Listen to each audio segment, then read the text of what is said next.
Pagpangabdak sang isa ka lalaki sa syudad sa Bago, Negros Occidental, nakuhaan sa video. Kapulisan, wala pa sang may matumod ng rason sa pilit nga pagkuha sa lalaki sa kilid sang dalan. Yaring balita nga itong gintutukan. Sa ini nga video nga kuha sa isa ka concerned citizen nga ginpalapot sa pamilya Garfield, makitaan kung paano pilit nga ginpasulod sa SUV ang lalaki ginkilala kay Johnson Shervo Garfield.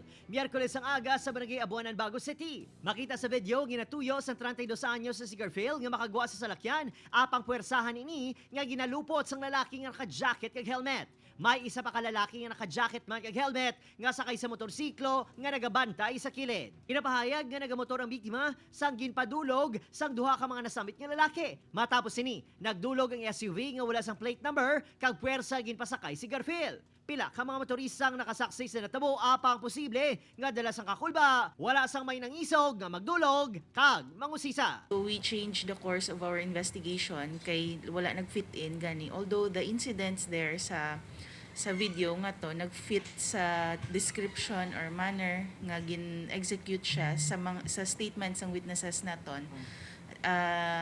On the identity or sa pag-identify sang salakyan or escape vehicle, nag-change kita sang course, sang ginasundan naton. Nagpadulong ng Bago City Police sa Kawayan agon may story ang live-in partner sang biktima. Kay nasang aga, eksklusibo nga ginupdan sang Gemi Regional TV ang pamilya Garfield sa Bago Police agon matutukan ang kaso sang ila himata. Kabay pa ka tandogon yung Ginoo ang ilabladyagon nga.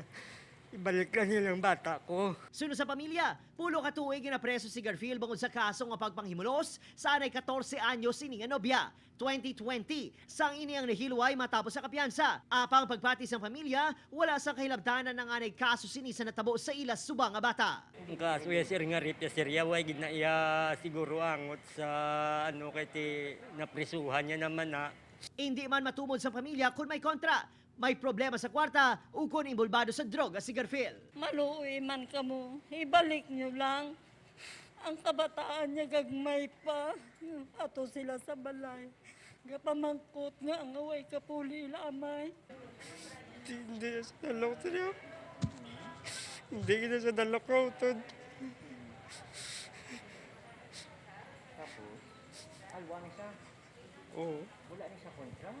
Why man, palamigo man sa sir. Kita mo sugato niya ko tani sumagay gusto yang upot yung balay. Nagapangayos ang bulig ang pamilya sa kung sino ang may impormasyon sa biktima nga makig-angod sa ila sa numero 0975-531-4039. Upod, Kenil Casillo, Adrian Priatos, 1 Western Visayas.